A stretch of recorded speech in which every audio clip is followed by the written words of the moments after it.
First at 4, a hazy danger spreading from Canada into parts of the U.S. Detroit's air quality has been shifting all day long. The latest ranking, and Kim is tracking conditions.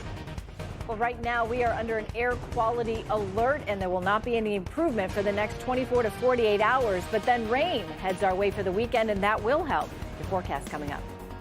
All right, thanks, Kim. Also, going hands-free, Governor Whitmer signs a bill that makes it riskier to use your phone behind the wheel. And here's Megan Woods.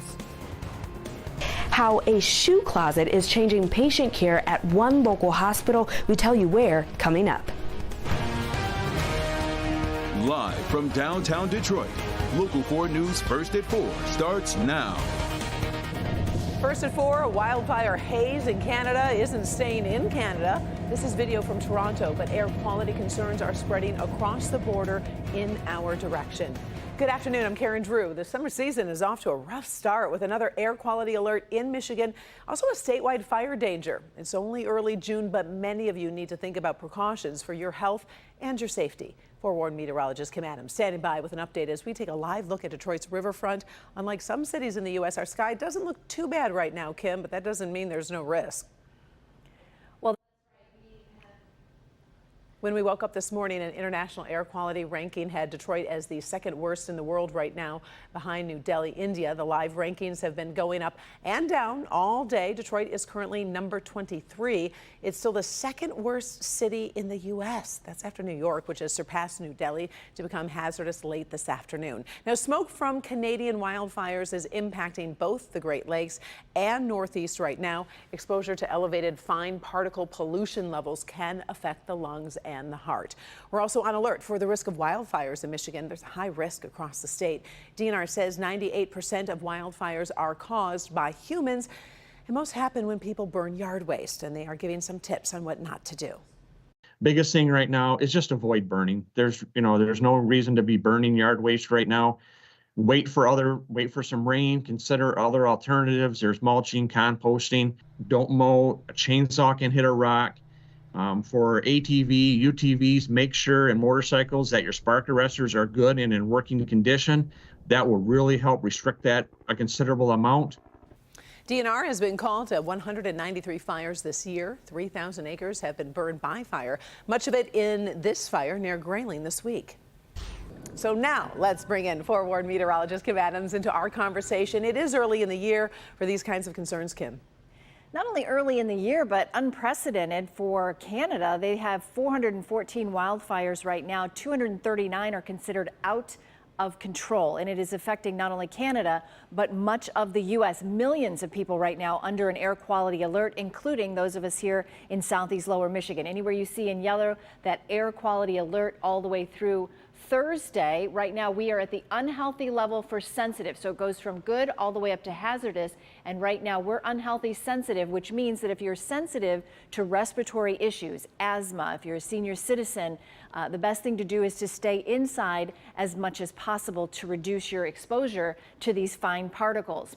Smoke and fire, the latest, you can see the legend there, goes from light to moderate to thick, and then there's the fire. The fire is way, way up in Canada, but you can see the thick smoke not only blankets parts of Metro Detroit, but all the way over to New York, Philadelphia, D.C., as far south as the Carolinas and as far west as Minneapolis. So the air quality index, the worst of it right now in New York, but we are certainly feeling it here in Metro Detroit. One thing that will help, some rain. And finally, we do have some rain in the forecast, and I'll talk about when in a few minutes. All right, thanks, Kim. So if you're one of those people who have trouble staying off the phone while you're driving, you have just a few weeks to make sure that you are doing it hands-free. This morning, Governor Gretchen Whitmer signed a bill into law that cracks down on distracted driving. Her signature means you will face new penalties if you break that law. Kimberly Gill here today to go exactly through all of those changes. Kim. Yeah, hi, Karen. Good afternoon to you. If you drive in Metro Detroit, you may often see people holding their phone to their ear or even texting while driving.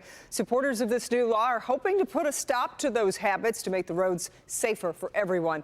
As you mentioned, Karen, the new ban forbids any phone use without hands-free technology. So that means you can't watch videos, check social media, or read emails. The only exceptions would be for making calls to 911 or to report a crime taking place. Penalties start at $100 for the first offense fines and or 16 hours of community service, then $250 fines and or 24 hours of community service. Fines will be doubled if the violation occurs during a crash. The governor says similar laws are already working. Today's bills have made a difference in people's lives and make communities safer across the country and other states, and now they will do the same for Michiganders. They will help parents find peace of mind when their kids leave to go to school or to hang out with their friends. They'll protect pedestrians in intersections, bicyclists using bike lanes, and workers in construction zones. They'll help us save lives, reduce crashes, and ensure no family has to go through the tragedy of losing a family member or a child to distracted driving. So Michigan becomes the 26th so-called hands-free state in the country. And by the way, if you have 3 violations in 3 years, you would have to take a basic driving course. Many people have to change their routines, that's for sure. Indeed. And yeah. this is going to happen pretty quickly. Yes, it will. It's going to take effect on June 30th, which is a little less than 3 weeks away. So we have another crew working the story, talking to drivers. That part of the story when you join us tonight for Local 4 News at 5. So we'll see you then. All right, sounds good. Thanks, Kim. 2 more Republicans make it official. They are running for the White House, and one of them is making some history. Mike Pence is the first modern-day former vice president to challenge his former boss. The governor of North Dakota is also running, sending off dueling announcements today.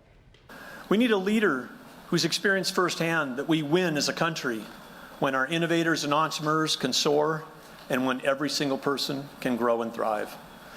To unlock the best of America, we need a leader who's clearly focused on 3 things: economy, energy, and national security. And I believe different times call for different leaders.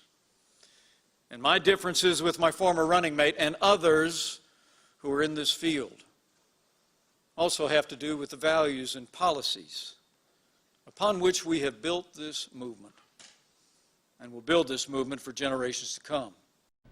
Both men are facing off against former President Donald Trump and more than a half dozen other candidates.